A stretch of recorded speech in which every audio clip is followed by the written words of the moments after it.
দেখুন, আজ একটা শুভ মুহূর্ত। সেই শুভ মুহূর্তে রায়গঞ্জ শহর মণ্ডলের পক্ষ থেকে ইসলামপুর শহর মণ্ডলের পক্ষ থেকে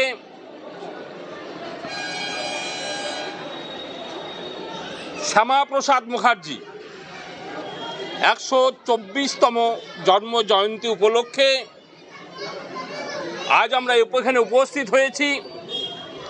বিভিন্ন কার্যক্রম, বসে আঁকো প্রতিযোগিতা, নৃত্য প্রতিযোগিতা, বিভিন্ন সাংস্কৃতিক অনুষ্ঠান তৎসহ শ্যামাপ্রসাদ মুখার্জির আত্মজীবনী আলোচনা হবে এবং কেন শ্যামাপ্রসাদ মুখার্জি দেশ জাতি সমাজের জন্য, বিশেষ করে পশ্চিমবাংলার জন্য, ভারতবর্ষের মানুষের জন্য যে কাজ করে গেছিলেন, যে স্বপ্ন দেখিয়েছিলেন, সেই স্বপ্ন নিয়ে আজকের জীবনী আলোকপাতের মাধ্যমে আজকের এই কার্যক্রম শুধু ইসলামপুর শহরে নয়, সারা উত্তর দিনাজপুর জেলা তথা গোটা পশ্চিমবাংলাব্যাপী, সারা ভারতবর্ষব্যাপী আজকের এই দিন, এই শুভ লগ্ন, শুভ মুহূর্ত আমরা ভারতীয় জনতা পার্টির পক্ষ থেকে পালন করছি।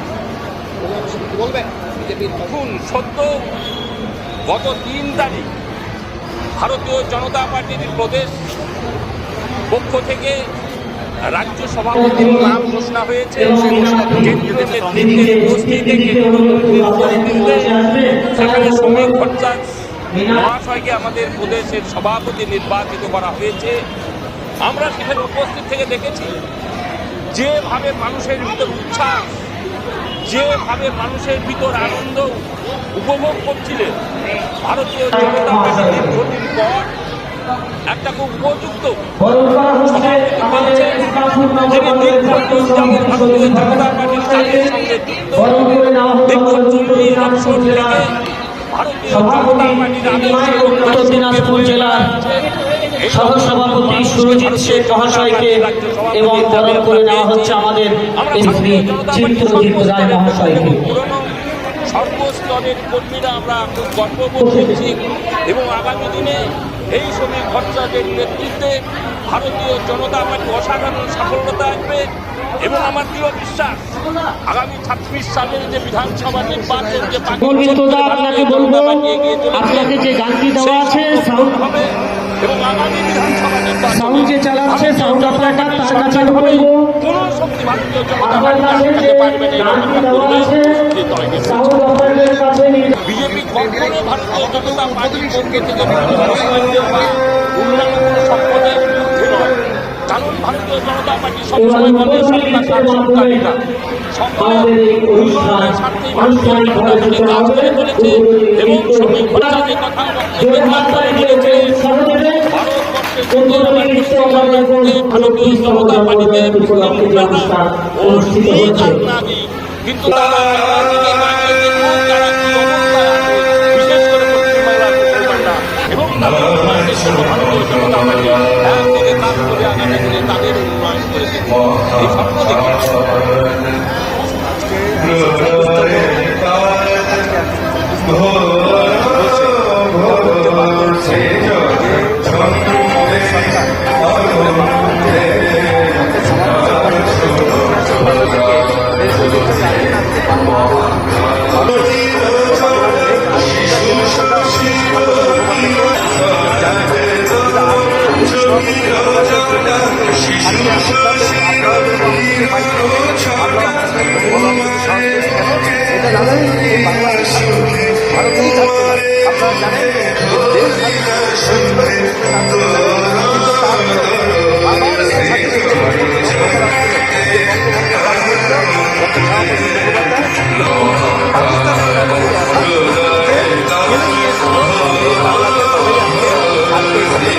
বড় বড় কথা বলছে আর এখানকার তৃণমূলের যারা অত্যাচার করছে বা তৃণমূলের মমতা বন্দ্যোপাধ্যায় যাচ্ছে বড় বড় বক্তব্য দিচ্ছে, একমাত্র তার কারণ হচ্ছে শ্যামাপ্রসাদ মুখোপাধ্যায়, তাই কারণ। এবং তৎকালীন জওহরলাল নেহরুর নেতৃত্বে যে সরকার ছিল, কংগ্রেস সরকার, এবং বামপন্থীরা মিলে ষড়যন্ত্র করে ইতিহাসের পাতা থেকে তার নামটা মিটিয়ে দিল। ভারতীয় জনতা পার্টি আজকে শ্যামাপ্রসাদ মুখোপাধ্যায়কে আবার যে বাংলার দরকার আছে, সেটাই আমরা আজকে সর্বস্তরের লোক মানুষকে বলছি যে আজকের দিনে শ্যামাপ্রসাদ যদি না থাকতো তাহলে আপনি বাংলা সেই বাংলাকে আবার রক্ষা করতে হবে।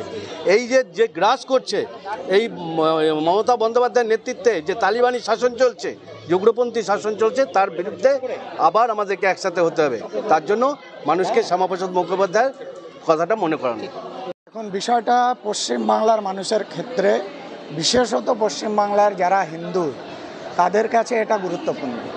কারণ পশ্চিম বাংলাকে একসময় পশ্চিম পাকিস্তানের সাথে যুক্ত করে দেওয়া হয়েছে, আর স্বাধীনতার পরে আর পশ্চিম বাংলার হিন্দুদের জন্য যাতে হিন্দুরা তাদের আর নিজেদের মান সম্মান এবং নিজেদের ধর্মকে রক্ষা করতে পারে তার জন্য তারা লড়াই সংগ্রাম করছিল।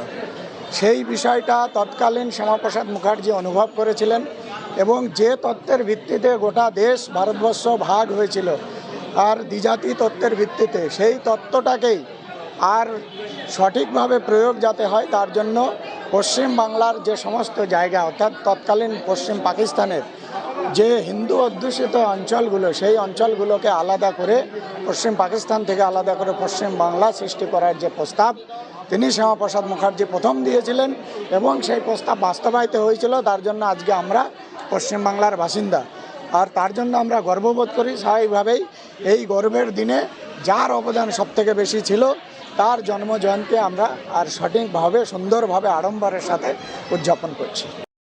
আজ শ্যামাপ্রসাদ মুখার্জির 124তম জন্মতিথি উপলক্ষে আমরা ইসলামপুর টাউনে প্রথমেই রেখেছি সকাল 11টা থেকে বসে আঁকো প্রতিযোগিতা 3টি বিভাগের হচ্ছে এখানটায়, 7 বছর, 10 বছর এবং 10 বছর, 11 বছরে ঊর্ধ্বে। তার সঙ্গে রয়েছে আবৃত্তি এবং নৃত্য প্রতিযোগিতা নয়, একটা উদ্বোধনী নৃত্য।